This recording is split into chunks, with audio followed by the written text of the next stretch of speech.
नमस्कार दोस्तों। आज हम प्रेम के बारे में ओशो के विचारों को जानेंगे। तो चलिए जानते हैं।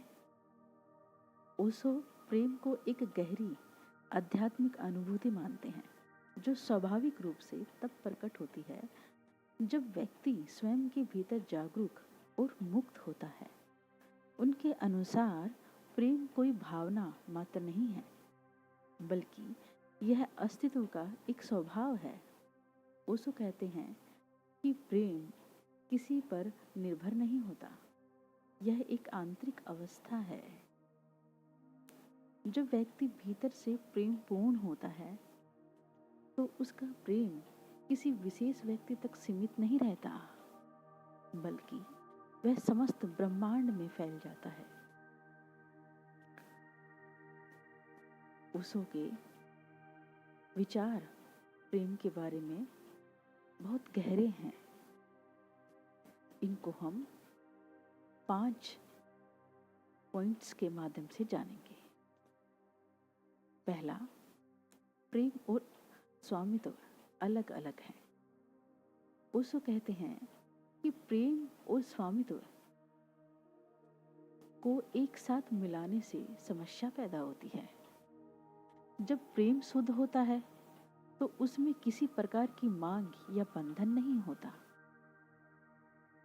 प्रेम कोई हक जमाने की चीज नहीं है, कोई वस्तु नहीं है। नंबर 2, सच्चा प्रेम स्वतंत्रता देता है। प्रेम में स्वतंत्रता नहीं होनी चाहिए। अगर प्रेम बंधन बन जाए तो वह प्रेम नहीं, केवल एक समझौता रह जाता है। सच्चा प्रेम हमेशा स्वतंत्रता देता है और एक दूसरे को निखारने में मदद करता है। प्रेम एक स्वतंत्र भाव है। प्रेम में कोई बंधन नहीं होता। नंबर 3, स्वयं को प्रेम करें, तभी दूसरों से प्रेम कर सकते हैं। ओशो कहते हैं, जब तक हम खुद से प्रेम नहीं करेंगे, तब तक हम दूसरों से भी सच्चा प्रेम नहीं कर सकते। आत्म स्वीकृति और आत्म प्रेम के बिना प्रेम अधूरा रहता है।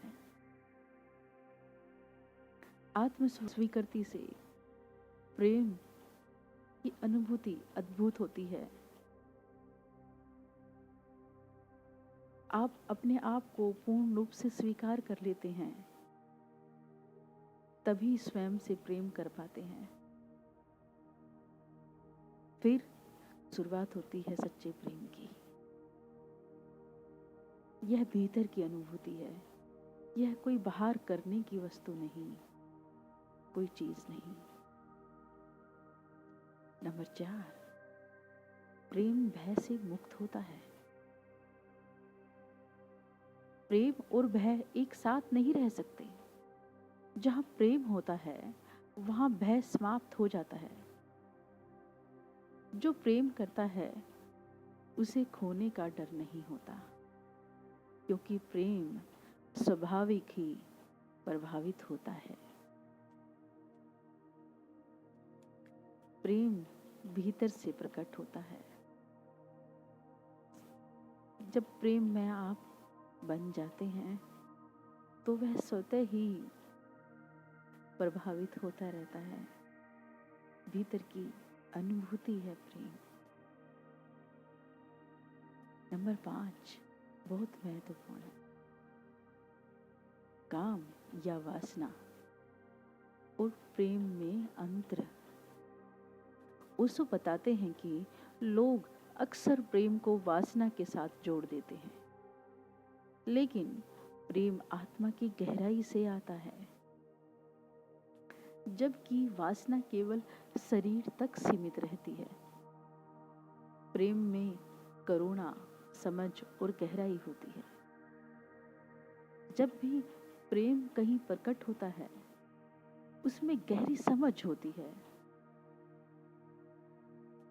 बहुत करुणा होती है एक दूसरे के लिए। एक दूसरे की बात ही नहीं, बल्कि प्रेम तो ऐसी अवस्था है जो किसी व्यक्ति की हो जाए, ऐसी अवस्था तो वह हर एक से करुणामय प्रेम में हो जाता है, हर एक से प्रेम करता है। यह बहुत गहरी अनुभूति है। उसे हर जगह प्रेम ही नजर आने लगता है, इतना करुणामय हो जाता है।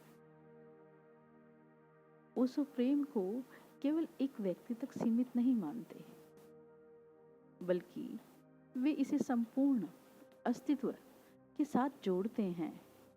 और यही सत्य है, प्रेम हमेशा अस्तित्व से ही आता है। उनके अनुसार प्रेम कोई कार्य नहीं है, बल्कि एक अवस्था है जो ध्यान और आत्मबोध से विकसित होती है। तो दोस्तों, ओशो प्रेम के बारे में बहुत गहरी बातें कहते हैं, और सच में प्रेम बहुत गहरा है, इसमें बहुत गहराई है। यह आत्मबोध के बाद ही समझ में आती है। जब आप स्वयं को जानने लगते हैं तो धीरे धीरे प्रेम की अनुभूति भी होने लगती है। स्वयं की जागरूकता और स्वयं से प्रेम, यह सब स्वतः ही घटित होने लगता है। जब आप जागरूक होते हैं, ये सारी अनुभूति आपको स्वतः ही बता देती हैं, आपकी स्वयं ही वो अवस्था होने लग जाती है। प्रेम संपूर्ण अस्तित्व का हिस्सा है। अस्तित्व मतलब परमात्मा, परम चेतना का हिस्सा है। यह अनुभूति परम चेतना से प्रकट होती है, परमात्मा से प्रकट होती है, भीतर से आती है। ये कहीं बाहर का गुण नहीं है। जब स्वयं में वो अनुभूति हो जाती है, जब स्वतः ही प्रकट होने लगता है, भीतर से आने लगता है, तो सभी जगह प्रेम ही नजर आता है। यह अद्भुत अनुभूति होती है, परम आनंद की अनुभूति होती है। तो दोस्तों, यह सब बातें ओशो ने कही हैं।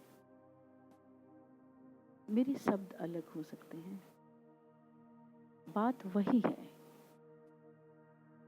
मैं अपने शब्दों में कह रही हूँ, उन्होंने अपने शब्दों में कहा है। जैसे चाहे समझ ले, जिनके शब्दों में चाहे समझ ले, बात वही है। तो दोस्तों, प्रेम एक अद्भुत अनुभूति है। ओशो ने भी ऐसे ही कहा है। इन सभी बातों को मैंने अपने शब्दों में आप सबके सामने रखा है। मैं उम्मीद करती हूँ कि आप काफ़ी कुछ जाने होंगे प्रेम के बारे में। जब आप ध्यान करते हैं तो ये सभी बातें और गहराई से समझ में आती हैं। मेडिटेशन अपने आप में बहुत बड़ा काम है। ध्यान स्वतः ही घटित होने लगता है, हमें बस उसकी प्रक्रिया ही करनी होती है।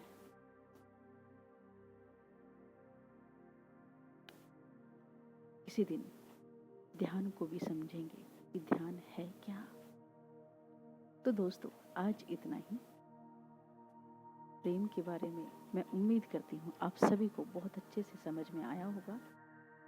और अब विदा लेते हैं। आप सभी का बहुत आभार। आप सभी मुझे इतना सुनते हैं, आप सभी का आभार प्रकट करती हूँ। मेरे चैनल को सब्सक्राइब किया है, लाइक किया है, शेयर किया है, बहुत आभार। Thank you.